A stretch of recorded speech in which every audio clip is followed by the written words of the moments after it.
My wife said, "I'm taking the kids to live with my boyfriend." I said, "Good luck." Then I called her parole officer about the violation. She forgot she wasn't allowed to leave the state. I, 35 male, am sitting in my lawyer's office right now, waiting for him to finish reviewing custody paperwork. My kids are at my mom's house, safe and confused, but handling it okay. My wife Tara, 33, is currently in county lockup.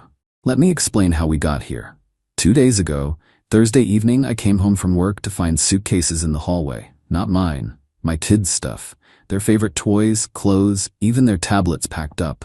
My daughter Lily, 7, and son Jamie, 5, were sitting on the couch looking confused.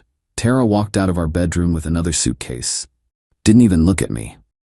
"We need to talk," she said. Clearly. "I'm done pretending this is working. Brett and I are getting a place together. I'm taking the kids." Brett, her workout buddy from the gym, the one she swore was just a friend, the one whose texts she'd hide, the one she was with during her evening classes that somehow never gave her any college credits. "Where?" I asked, surprisingly calm. "His cousin has a rental property. Nice place, good schools." "Where, Tara?" She rolled her eyes. "Does it matter?" "About 4 hours north, across the state line." My stomach dropped, but not for the reason she thought. I kept my face neutral. "When are you planning to leave?" "Tonight. Brett's picking us up in an hour." I looked at my kids. They were watching cartoons, trying to pretend none of this was happening. "Good luck," I said. She stopped, stared at me. "That's it? Good luck? What do you want me to say? You've clearly made up your mind. I expected you to fight for your family." "My family? You're leaving me for another man and taking my kids. What family?" She huffed, went back to packing. I walked to my home office, closed the door, and made a phone call. "Officer Morrison? This is Conrad Wells. Tara's husband. Yeah, she's about to violate. Planning to leave the state tonight. Yes, with the children. I have the address."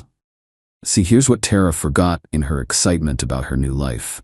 She's on parole. 18 months ago, Tara got caught writing bad prescriptions.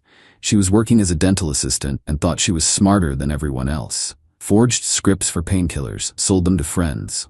Got caught when a pharmacist noticed the same dentist's signature looked different on multiple scripts. She got lucky. First offense, good lawyer that I paid for, sympathetic judge. 2 years probation, 18 months parole, stayed sentence. Conditions included monthly check-ins with parole officer, no leaving the state without written permission, random drug tests, maintaining stable residence and employment. She'd been good about it. Officer Morrison even praised her progress last month. Said she might get early termination in 6 months if she kept it up. Guess that plan's shot now. I went back to the living room. Tara was zipping up the last bag. "Kids, go play in your room for a bit," I said. "But Daddy." "Please, Lily, just for a little while." They went. Tara glared at me. "Don't try to turn them against me." "I'm not." "But Tara, have you thought this through? Really thought about it? Brett loves me. He loves the kids. We're going to be a real family. And your obligations here." She waved her hand dismissively. "I'll figure it out, transfer supervision or whatever. Morrison likes me. You need permission to leave the state. It's just a few hours away. Stop trying to control me." A car honked outside. Brett in his lifted truck, of course. "That's our ride," she said, grabbing bags. I helped her load them. Even met Brett, shook his hand. He looked uncomfortable. "No hard feelings, man," he said. "Just how things work out sometimes." "Sure, Brett. Good luck with everything." Tara got the kids. They hugged me, confused why Daddy wasn't coming on the trip. I told them I loved them, to be good, I'd see them soon. Then they left. I waited exactly 30 minutes. Enough time for them to get on the interstate. Then I called Morrison again.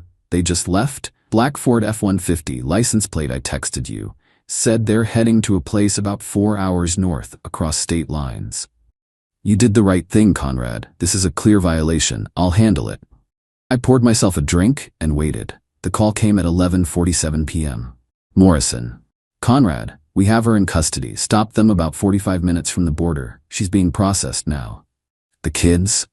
"CPS has them temporarily, but as the non-offending parent with no criminal record, you can pick them up anytime."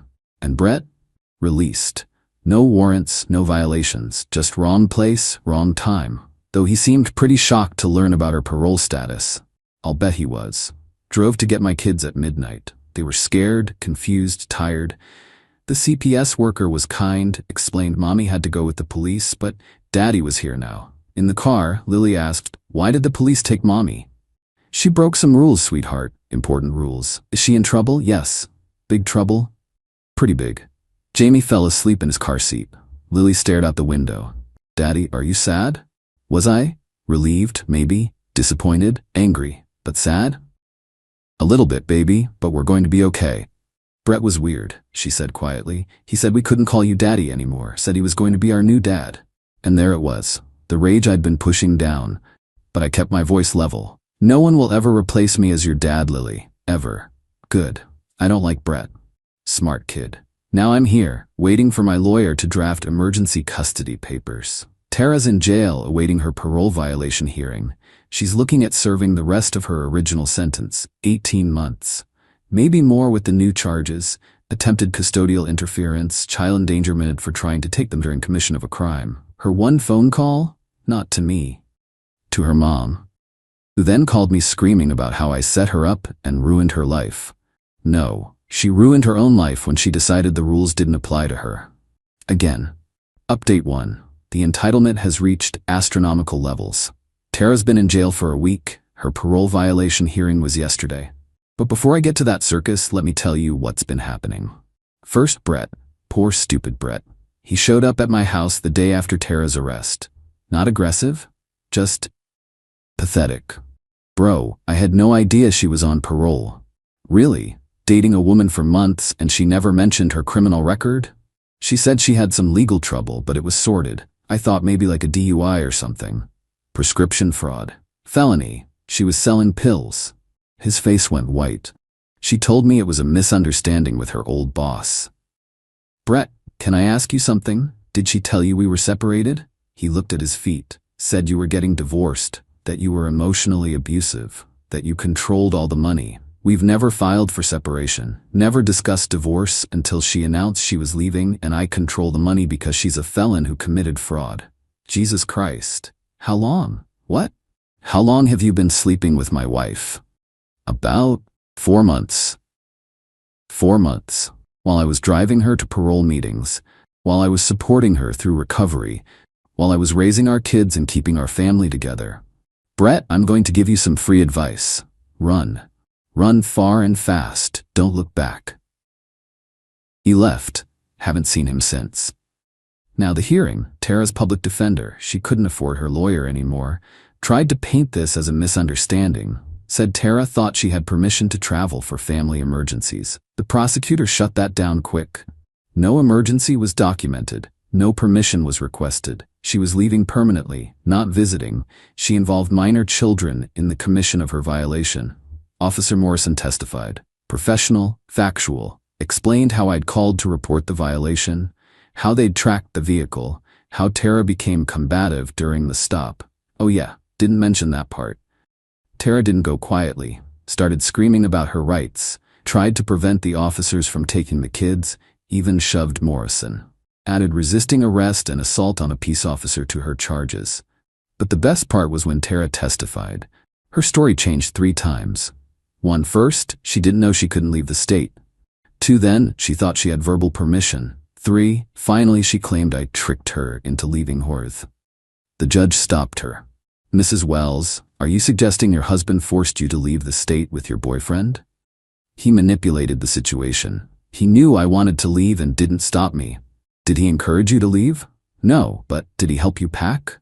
"Yes." Did he threaten you if you didn't leave?" "No." "Then how exactly did he trick you?" She started crying. Not sad tears, angry tears. "He called my PO. He set me up." The judge's response was perfect. "Mrs. Wells, you set yourself up when you chose to violate parole. Your husband reporting a crime is not entrapment, it's civic duty.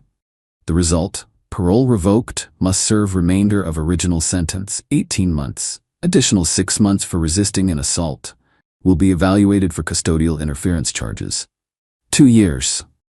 Minimum. Could be more if the DA pursues the other charges." Her mom was there, stood up in court yelling about injustice until she was removed. Kept screaming that I was stealing her grandchildren. After court, Tara's lawyer pulled me aside. Your wife wants to discuss custody arrangements. I laughed. Actually laughed. She's going to prison for 2 years minimum. What custody? She still has parental rights, which she can exercise through supervised visits once she's eligible. If she's eligible, I'm filing for full custody with no visitation until she completes her sentence and gets a psychological evaluation. That's harsh. Harsh? She tried to kidnap my kids while committing a felony. She told them another man would be their new dad. She's lucky I'm not pushing for termination of rights. He had nothing to say to that. But the real entertainment came from Tara's family. Her sister Lisa started a Facebook campaign, Justice for Tara. Said I was an abusive husband who weaponized the legal system against a mother trying to protect her children. Protect them from what? Their stable home? Their father? Their school and friends? The posts got maybe 12 likes. Most comments were people asking for clarification. When Lisa explained Tara was on parole and tried to leave state with her boyfriend, the support dried up quick. One comment stands out: so she's a criminal who tried to kidnap her kids to live with her side piece, and you want us to feel sorry for her? Lisa deleted the page after that. Then came the letters. Tara's allowed to write from jail. The first one arrived yesterday. 4 pages of delusion. I'm a monster for calling her P.O. Brett was her true love and I destroyed it. The kids need their mother. She's going to sue for full custody when she gets out. I'm going to pay for this. God will judge me. I gave it to my lawyer. He added it to the file. Said it helps our case. Shows no remorse, no accountability, still making threats. The kids are doing okay. They ask about mommy. I told them she broke some important rules and has to go to timeout for grown-ups. They seem to accept that.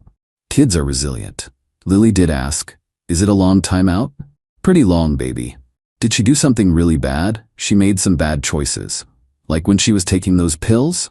I froze. What pills, honey?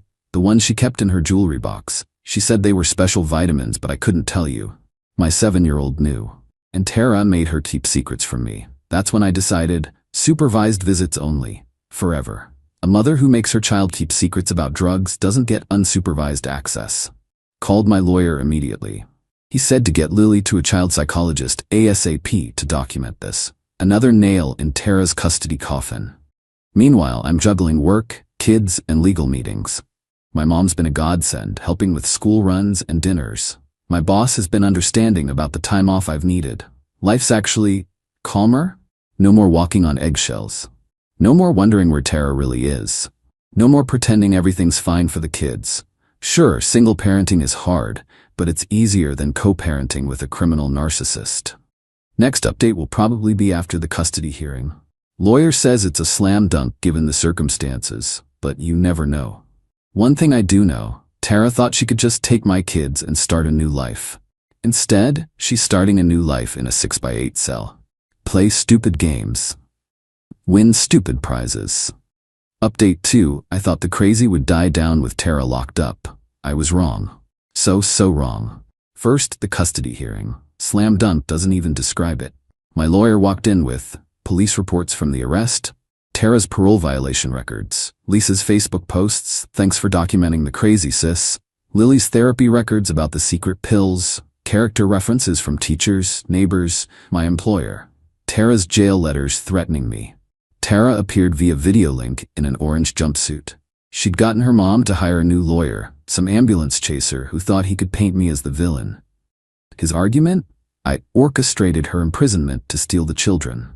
The judge actually stopped him mid-sentence. Counselor, are you suggesting Mr. Wells forced your client to violate parole? He created circumstances. Yes or no? Did he force her to leave the state? No, but did he force her to resist arrest? No.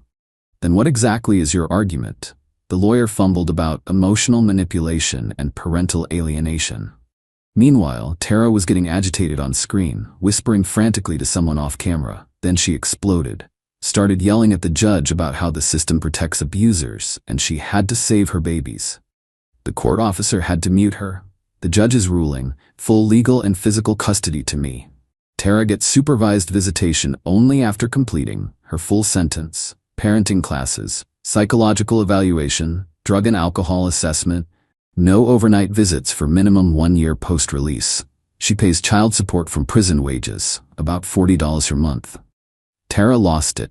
Even muted, you could see her screaming, gesturing wildly. They had to remove her from the video room. Her mom stormed out of court, shouting about appeals. Her lawyer quietly told mine he'd be withdrawing from the case.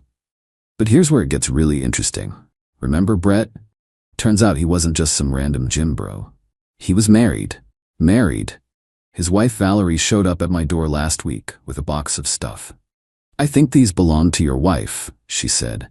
The box had clothes, jewelry, perfume, some photos of Tara and Brett, and a tablet. "She left this in Brett's truck. Thought you might want it for evidence or whatever." I invited her in for coffee. Turns out Brett had been spinning his own web of lies. Told Valerie he was working overtime, going to sports events with buddies, visiting sick relatives, all while spending time with Tara. "How did you find out?" I asked. When he came home that night, shaking like a leaf, told me everything. How the cops pulled them over, how Tara was on parole, how there were kids involved. He was terrified he'd get arrested too. "Is he still terrified?" She snorted. "He's terrified of the divorce. I took him for everything. The house, his truck, half his 401k, cheating clause in our prenup. Good for her. But the tablet." Oh, the tablet. Tara wasn't logged out of her email. I know I shouldn't have looked, but I'm human, and what I found was gold. Emails with Brett planning their escape. Emails with her dealer from before her arrest. Yeah, she was buying too, not just selling. Emails with 3 other guys she was talking to, each thinking they were her future. But the crown jewel? Emails with someone named Marcus from 6 months ago, discussing their baby and child support. Their baby. Did some math. 6 months ago plus 9 months, right around when Jamie was born. My 5-year-old son might not be mine. I threw up. Actually ran to the bathroom and threw up. Called my lawyer immediately. He said to get a paternity test ASAP but not to tell Tara yet. Let her think everything's normal while we gather evidence. Got the test done last week. Waiting for results. Looking at Jamie is killing me. He has my eyes. Everyone says so. But does he? Meanwhile, Tara's prison stint isn't going well. Got a call from the warden's office. She's been placed in solitary for fighting. Apparently she told everyone she was a political prisoner and her husband was connected to the police. Other inmates didn't appreciate the lies. She's allowed 1 phone call a week now. Calls her mom, who then calls me with demands. Put money in her commissary account. Bring the kids to visit. Write letters saying I forgive her. Drop the custody case, I don't respond anymore. Just document and forward to my lawyer. But the best part? Lisa, the sister, reached out privately, said she needs to tell me something important. We met for coffee. Tara's been stealing from our parents, she said. For years. They refinanced their house to pay for her first lawyer. She convinced them to invest in some business that never existed. They're about to lose everything. Why tell me? Because they're planning to fight for grandparent rights. Say you're unfit and they should have the kids. I wanted to warn you. They're about to be homeless and they want custody?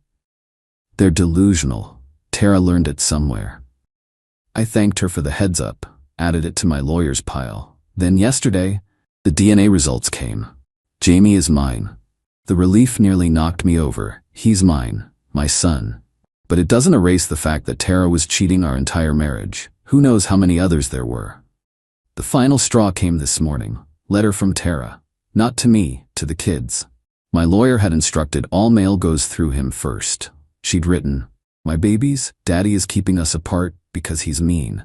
When I get out, we'll run away together, just the 3 of us. We'll go somewhere Daddy can't find us and be happy. Don't tell him our secret.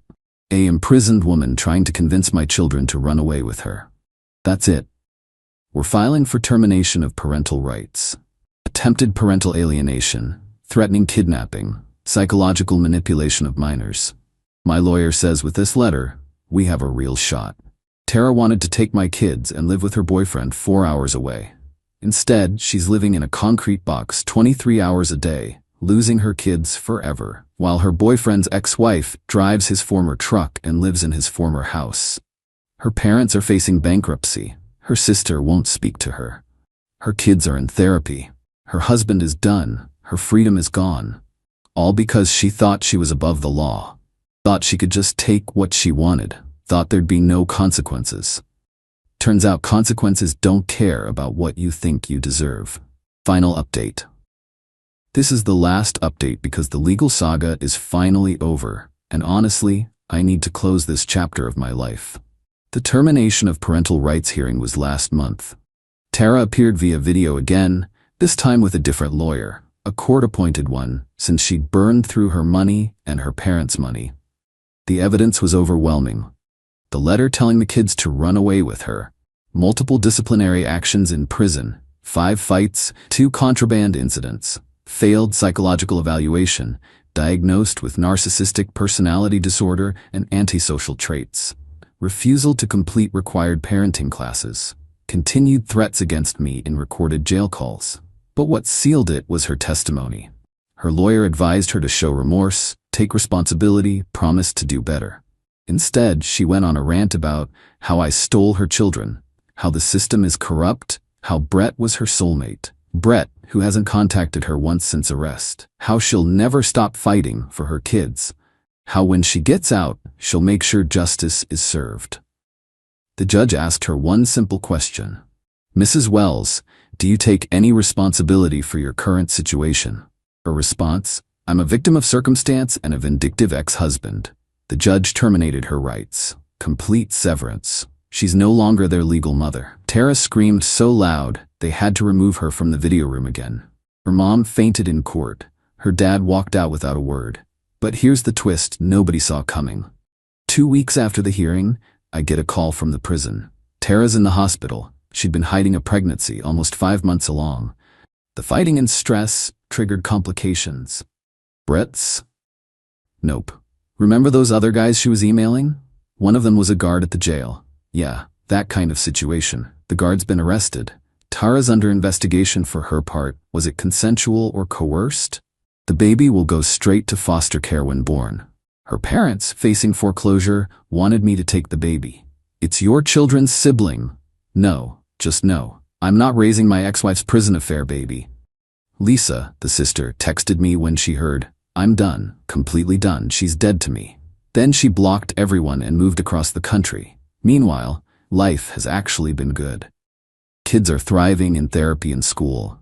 Lily made the honor roll. Jamie started soccer and loves it. I got promoted, again, started dating a single mom from Lily's school, taking it very slow, bought a new house in a better school district. The kids don't ask about Tara anymore. Their therapist says they're processing well. We've removed all photos of her from the house at the therapist's recommendation. Clean break. Last week, I ran into Brett at a hardware store. He looked rough. Valerie really did take him for everything. He's living in a studio apartment, driving a 15-year-old Honda. How are the kids? He asked. They're great, living their best life. I'm sorry, man, for everything. I got played too. We all did, Brett, but we're not the ones in prison. He nodded and walked away. Almost felt bad for him. Almost. Yesterday was Lily's 8th birthday. Big party, lots of friends, huge cake. She pulled me aside during the party. Daddy, I'm happy. Yeah? Good birthday? No. I mean, I'm happy all the time now. It used to be scary sometimes, when Mommy was here, but now it's not scary anymore. My baby girl was living in fear and I didn't even know it. It's never gonna be scary again, baby. I promise. I know, you keep your promises. That night, after the kids were asleep, I sat on my porch with a beer. Thought about everything that happened. How a simple, I'm taking the kids to live with my boyfriend led to Tara in prison for 2+ years. Losing all parental rights. Pregnant by a prison guard. Under investigation for new crimes. Family destroyed. Boyfriend's marriage destroyed. Financial ruin for her parents. Complete isolation from everyone who loved her. All because she thought she was above the rules. Thought she could just take what she wanted. Thought her parole conditions were suggestions. I didn't ruin Tara's life. I just refused to let her ruin mine and my kids' lives. The rest, that's all on her. My lawyer called this morning. Tara's trying to appeal the termination from prison. He laughed. With a guard's baby in her belly and new charges pending, good luck with that. I'm done thinking about her. Done worrying about her next move. Done protecting my kids from her chaos. Because legally, she's nothing to us now. Just someone I used to know who made catastrophically bad choices. The kids and I are free. Really, truly free. And we're never looking back. Thanks for following this insane journey. I'm closing this account and moving on with our beautiful, terror-free life. Sometimes the trash takes itself out. You just have to be smart enough not to chase after it.